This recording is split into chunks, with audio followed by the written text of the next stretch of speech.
Today we are going to start the next topic of the third chapter of biology, that is biodiversity, and our next topic is history of classification systems.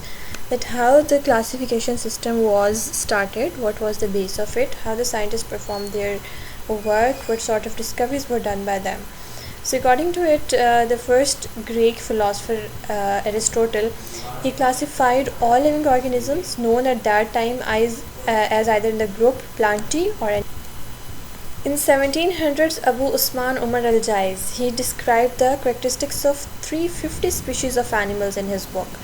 Then later Ibn Rushd, he also translated the Aristotle's book, that is the Anemia on the Soul, in Arabic. It was written in Arabic and it was translated by Ibn Rushd. So later there are many other scientists who also worked on the classification system, like the Andrea Casalpino. He divided plants into 15 different groups, and these are called as genera. As we studied in the previous lecture, that there are some genus, so that the plural of genus is genera. So 15 groups are studied and these are called as genera. And then John Ray, he published works on plants classification. He worked on what? Plants classification. Then August Ravenous, he introduced the taxon of order, like the taxonomic hierarchy we studied about. So order was first time introduced by Augustus Ravenous. Then Traunfrucht, he introduced the class and species, and Carolus Linnaeus, he grouped species according to the similar physical characteristics, like all the humans are having the same physical characteristics, so they are in the same species. Monkeys are in the separate species, then different animals. So this is being done by Carolus Linnaeus. The next thing is about the kingdom classification systems. There were three classification systems being introduced in all the times. The first one is called as the two kingdom classification system. In this classification system, the organisms were divided into Plantae and Animalia, two groups. According to it, all organisms that can prepare their food by themselves are considered as the plants, and these are included in the kingdom Plantae. On the other hand, those organisms that cannot synthesize their food and depending on the other organisms to fulfill their needs, these are included in the kingdom Animalia. According to these systems, bacteria, fungi and algae were introduced in the kingdom Plantae because they are able to prepare their own food by the process of either by storing the energy or by getting energy from the sun, from different other organisms, but they can prepare their food by themselves. Then some taxonomists also found that this system is not workable. Why they considered it is not workable? Because many unicellular organisms like the Euglena have both plant-like and animal-like characteristics. How they are plant-like? They have the presence of chlorophyll. Chlorophyll help the plants to synthesize their own food by absorbing light from the sun. While it also have the characteristics of animals, like they have the heterotrophic trophic mode of nutrition in the darkness, and also the lack of cell wall. This is showing that it is not the characteristic of plants. So in this way, there are some organisms that are not completely like the plants or not completely like the animals. They should be classified separately, and that is why the two kingdom system of classification was rejected. Then they introduced a three kingdom classification system. In 1866, Ernest Haeckel solved the first objection and proposed the third kingdom, that is Protista, in which he accommodated Euglena-like organisms, and he also included the bacteria in the kingdom Protista. In this system, fungi were still included in the kingdom Plantae. This system also did not clear the difference between the prokaryotes and eukaryotes, and some biologists disagree about the position of the fungi in the plants because they are not autotrophs, and they are special form of heterotrophs that get their food by absorption. So and also they do not have cellulose in their cell walls, rather possess chitin. In this way, this three kingdom system was also rejected, Then the five kingdom classification system was introduced.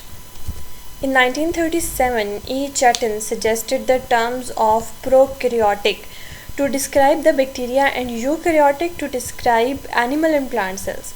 And later in 1967, Robert Whittaker introduced the five kingdom classification system. This system is based on the two main things, that is the level of cellular organization and the principal mode of nutrition. According to the levels of cellular respiration, it includes the prokaryotes, unicellular eukaryotes and multicellular eukaryotes. And the principal modes of nutrition, that means the photosynthesis, either the plants or animals are photosynthetic, why they get their food by the process of absorption or ingestion. So on this basis, organisms are classified into five kingdoms. These five kingdoms were Monera, Protista, Fungi, Plantae and Animalia.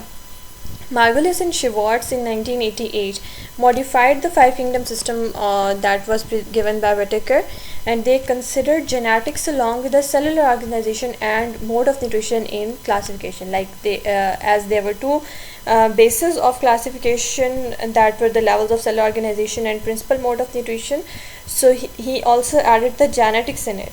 They classified the organism into the same five kingdom as proposed by Whittaker.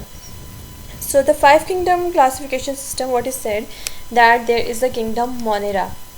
It includes the prokaryotic organisms, that they are made up of prokaryotic cells. Moneras are unicellular, have some type forms, sometimes of it forms a chain, some are present in the clusters, some are present in the colonies of the cells. And prokaryotic cells are radically different from eukaryotic cells. Most are heterotrophic, but some perform the photosynthesis because they have chlorophyll in their cytoplasm. Then kingdom Protista, it includes the eukaryotic unicellular and simple multicellular organisms. It has the three main types of protists, that are the algae, unicellular, they're colonial or simple multicellular, they resemble with the plant, they have the cell wall and chlorophyll in their chloroplast. The second one is the protozoans, they resemble somewhat like the animals whose lack of chlorophyll and cell wall. Some protists are also the fungi-like. Then the third one, that is kingdom Fungi. It includes the eukaryotic multicellular heterotrophs, which are absorptive in their nutritional mode. For example, there are some mushrooms. So most fungi are decomposers. Means they can decompose the food, they decompose the material and get their food, and they also live on the organic material. Different secretive digestive enzymes are secreted and absorb small organic molecules that are formed by the digestion of enzymes. Then the fourth kingdom was kingdom Plantae, because of the autotrophic mode of nutrition, because of their ability to prepare their own food. They are by the process of photosynthesis and having the multicellular organs. These are being included in the kingdom Plantae. For example, the mosses, the ferns, the flowering plants, they all are included in kingdom Plantae. Then the last one is the kingdom Animalia. All the animals which have the proper ingesting ability of food ingesting ability and digestive organs. They do not have the cell wall and they can move easily from one place to another. These are included in kingdom Animalia. Then there is another status about the viruses. Viruses are not considered as living, they are also considered as the living as well as the non-living due to their crystalline nature. They are considered as non-living, and they are acellular, that is they do not have the cellular organization. Means the viruses sometimes act as the living organisms, and it has some characteristics like the non-living organisms. As it has the crystalline nature, this shows that viruses are non-living. And also, but they have the presence of RNA or DNA, so this shows that it is the living organism.